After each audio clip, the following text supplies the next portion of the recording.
ప్రియమైన సహోదరీ సహోదరులకు ప్రభువు పేరిట వందనాలు. మీకు మీ కుటుంబానికి యేసుక్రీస్తు యొద్ద నుండి దీవెనలు ఆశీర్వాదములు మెండుగా కలుగునుగాక. ఈరోజు యేసుక్రీస్తు యొద్ద నుండి మీకు బంగారు మాట, దేవుని వాగ్దానము. పేతురు రాసిన మొదటి పత్రిక 3వ అధ్యాయము 12వ వచనము. ప్రభువు కన్నులు నీతిమంతుల మీదను, ఆయన చెవులు వారి ప్రార్థనల వైపునను ఉన్నవి. కానీ ప్రభువు ముఖము కీడు చేయు వారికి విరోధముగా ఉన్నది. For the eyes of the Lord are over the righteousness, and his ears are open unto their prayers. But the face of the Lord is against them that do evil. దేవుని ముఖము నీతిమంతుల వైపు తిప్పబడి ఉన్నది. ప్రభువు కన్నులు వారిని చూచుచూ ఉన్నాయి. దేవుని చెవులు నీతిమంతుల ప్రార్థనల మీద ఉన్నవి. ఆయన ఆలకించుచూ ఉన్నాడు. దేవుని బిడ్డ, నీతిగా జీవిస్తున్నావు కదా, నువ్వు ఏ ప్రార్థన చేసినా దేవుడు ఆలకిస్తాడు. నీవు నీతిగా నడుచుకుంటున్నావు కదా, ఆయన చెవులు నీ ప్రార్థననే వింటూ ఉన్నాయి. కాబట్టి నీకు జవాబు వస్తుంది. నువ్వు దీవించబడతావు, ఆశీర్వదించబడతావు. పరలోకపు ఆశీర్వాదాలు ప్రభు నీ మీద కుమ్మరిస్తాడు. ఆయన కన్నులతో చూచుచున్నాడు ఎవరిని? నీతిమంతులను. నీతిమంతులు అనగా ఎవరు? నీతిమంతులు అంటే దేవుణ్ణి నమ్మిన వారే నీతిమంతులు. దేవుని నమ్మని వారు నీతిమంతులు కాలేరు. నీతిమంతులు నీతి పనులు చేయొచ్చు. నీతిమంతులు కానివారు కూడా నీతి పనులు చేయొచ్చు. కానీ నీతిమంతులు కావాలి అంటే నీతి పనులు చేస్తే సరిపోదు. దేవుని యందు విశ్వాసం ఉంచాలి. ఆయన ప్రభువని ఒప్పుకోవాలి. ఆయన మృతులలో నుండి లేపబడ్డాడు అని కూడా ఒప్పుకోవాలి. వారు ఇంకా ధన్యులు. వారు రక్షించబడతారు. దేవునికి మహిమ కలుగునుగాక. ప్రభు కన్నులు వారినే చూచుచూ ఉన్నాయి. ప్రభువు వారినే చూచుచూ ఉన్నాడు. వారు ఒకవేళ కష్టాలలో ఉంటే వారిని దేవుడు విడిపిస్తాడు. వారు ఒకవేళ శ్రమలలో ఉంటే వారిని దేవుడు విడిపిస్తాడు. వారు ఒకవేళ ఎక్కడైనా కాలు చిక్కబడిన పరిస్థితుల్లో ఉంటే దేవుడు తప్పకుండా వారికి సహాయం చేస్తాడు. కాబట్టి నీతిమంతులుగా జీవించడం అనేది ఎంతైనా మంచిది. అవును, మనము చేసే పనులు కూడా నీతిమంతమైనటువంటి పనులుగా ఉండాలి. అలాగే మన విశ్వాసము కూడా నీతిమంతమైనటువంటి విశ్వాసముగా ఉండాలి. దేవునికి మహిమ కలుగునుగాక. ఈ లోకంలో చాలామంది మనము మనవి చేసినప్పుడు వారికి అనుకూలంగా లేని మాటలు ఎవరు వినరు. అలాగే వారికి మనం మనవి చేసినప్పుడు మన పేదరికాన్ని బట్టి కావచ్చు, మన దీనస్థితిని బట్టి కావచ్చు, మన లేమిని బట్టి కావచ్చు, లేదా మనకి లేనటువంటి పేరు ప్రఖ్యాత లేదు కాబట్టి అందునిమిత్తం కావచ్చు. దరిద్రుని ప్రార్థన ఈ లోకం వినదు. జ్ఞాపకం పెట్టుకోండి, దరిద్రుని ప్రార్థన ఈ లోకం వినదు. కానీ దరిద్రులు మొరపెట్టినప్పుడు ఆయన వింటాడు. దీనులను పెంట కుప్పల మీద నుండి లేవనెత్తి అధికారుల పక్కన కూర్చుండబెట్టువాడు ఆయనే వింటాడు. దేవునికి మహిమ కలుగునుగాక. ఈ లోకము నీ మాటలు వినలేక చెవులు మూసుకుంటుందేమో, కానీ ప్రభువు అయితే ఎల్లప్పుడూ కూడా ఆ నీతిమంతుల ప్రార్థనల వైపుననే ఆయన చెవులు ఉంచాడు. ఎందుకు అంటే ప్రార్థనలు ఆలకించడానికి. ప్రార్థన ఎందుకు ఆలకిస్తున్నాడు?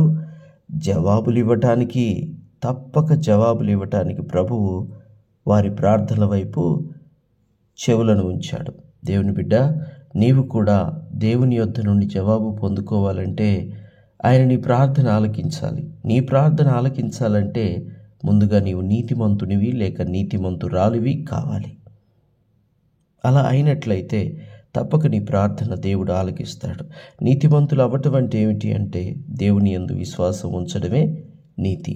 అబ్రహాము దేవుణ్ణి నమ్మెను గనుక ఆయన అది అతనికి నీతిగా ఎంచెను అని రాయబడి ఉంది. దేవునికి స్తోత్రము కలుగునుగాక. అంతేకాకుండా మనం ఈ లోకంలో చేసే ప్రతి పని కూడా నీతి కలిగిన పనిగా ఉండాలి. అప్పుడు తప్పకుండా దేవుడు మనకు సహాయం చేస్తాడు. ఇదే అధ్యాయం 13వ వచనంలో ఇంకొక మేలైన శ్రేష్టమైన మాట రాయబడి ఉంది. మీరు మంచి విషయములలో ఆసక్తి గలవారైతే మీకు హాని చేయువాడు ఎవడు? దేవునికి స్తోత్రం కలుగునుగాక. మంచి విషయాలలో ఆసక్తి కలిగి ఉండాలట. అప్పుడు ఎవరు కూడా హాని చెయ్యరు అని దేవుని వాక్యం అంటుంది. అవునండి, మనం ఎంత మంచి విషయాల పట్ల ఆసక్తి కలిగి ఉంటామో మరి అంతగా మనకి కీడు చేసేవారు దూరం అవుతారు. ఇది ఒక విధానం. కానీ మరొక విధానం కూడా ఉంది. నీతిమంతులకు కలుగు ఆపదలు అనేకములు అయినను వాటన్నిటి నుండి దేవుడే వానిని రక్షించును. నీతిమంతునికి ఆపదలు కలుగుతాయి, దేవునికి స్తోత్రం. కానీ నీతిమంతుడు గనుక ప్రార్థిస్తాడు. ప్రార్థించినప్పుడు నీతిమంతుల ప్రార్థనల వైపు ఆయన చెవులు ఉంటాయి గనుక నీతిమంతుడు కాపాడబడతాడు, రక్షించబడతాడు. పాత నిబంధనలో ఆ మాట ఉన్నది. క్రొత్త నిబంధనకు వచ్చేసరికి మీరు మంచి విషయములలో ఆసక్తి గలవారైతే మీకు హాని చేయువాడు ఎవడు? దేవునికి స్తోత్రం. కాబట్టి మంచి విషయాల యందు మనము ఆసక్తి కలిగి ఉండాలి. నీలో ఉన్న ప్రతి చెడ్డ విషయాన్ని కూడా తీసివేసుకున్నట్లయితే, మంచి విషయాల మీద నీ మనసు ఉంచినట్లయితే చాలా బాగుంటుంది దేవుని బిడ్డ. మీరొకవేళ నీతి నిమిత్తము శ్రమపడినను మీరు ధన్యులే. వారి బెదింపునకు భయపడకుడి, కలవరపడకుడి. నిర్మలమైన మనస్సాక్షి కలవారై మీలో ఉన్న నిరీక్షణను గూర్చి మిమ్మును హేతువు అడుగు ప్రతి వానికి సాత్వికముతో భయముతోను సమాధానము చెప్పుటకు ఎల్లప్పుడూ సిద్ధముగా ఉండుడి. మీ హృదయములను క్రీస్తునకు ప్రభువుగా ప్రతిష్ఠించుడి. అప్పుడు మీరు దేని విషయమైనను దుర్మార్గులని దూషించబడుదురో దాని విషయమై క్రీస్తునందు మీ సత్ప్రవర్తన మీద అపనింద వేయువారు సిగ్గుపడుదురు. దేవునికి స్తోత్రం. వీడు చెడ్డవాడు ఈ విషయంలో, ఈమె చెడ్డది ఈ విషయంలో అని వారు మన మీద నింద వేసినప్పుడు, ఏ విషయంలో వారు మన మీద నింద వేస్తున్నారో ఆ విషయంలో మనము మంచి క్రియలు కలిగి ఉన్నట్లయితే, మంచి ప్రవర్తన, సత్ప్రవర్తన కలిగి ఉన్నట్లయితే దేవునికి స్తోత్రం, మన నిందలన్నీ కూడా కొట్టివేయబడతాయి. ఎవరైతే నిందించారో వారు సిగ్గుపడతారు. దేవుడు సిగ్గుపడినట్లుగా చేస్తాడు. కాబట్టి శ్రమైనా సరే నిర్మలమైన మంచి మనస్సాక్షి కలిగి ఉందాం. మనం మంచి మనస్సాక్షి కలిగి క్రీస్తుని గురించి ఎవరైనా ప్రశ్నలు వేసి మనల్ని అడిగినప్పుడు సాత్వికముతో, అంతేకాకుండా భయముతో సమాధానం చెబుతాం. వారిని బెదిరిస్తూ భయపెడుతూ కాదు. దేవునికి స్తోత్రము కలుగునుగాక. భయపడుతూ మనము సాత్వికంతో వారికి సమాధానం చెప్పాలి. అట్టి జ్ఞానము కలిగి సువార్త ప్రకటించాలి. అట్టి జ్ఞానము కలిగి మనల్ని అడుగు వారికి మనం దేవుని మాటలు చెప్పాలి. దేవునికి మహిమ కలుగునుగాక. ప్రార్థన.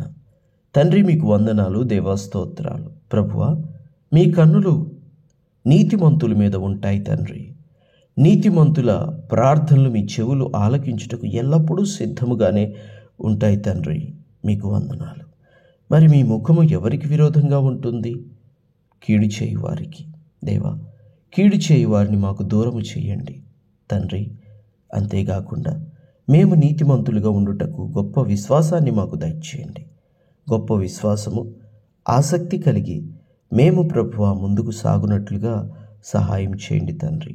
మీ కన్నులు ఎప్పుడు మా మీద, మీ చెవులు ఎప్పుడు మా ప్రార్థనల మీద ఉంచి మమ్మల్ని ఈ లోకంలో మీ రెక్కల నీడలో దాచి క్షేమంగా ముందుకు నడిపించుమని యేసుక్రీస్తు శ్రేష్టమైన నామంలో ప్రార్థించుచున్నాము తండ్రి.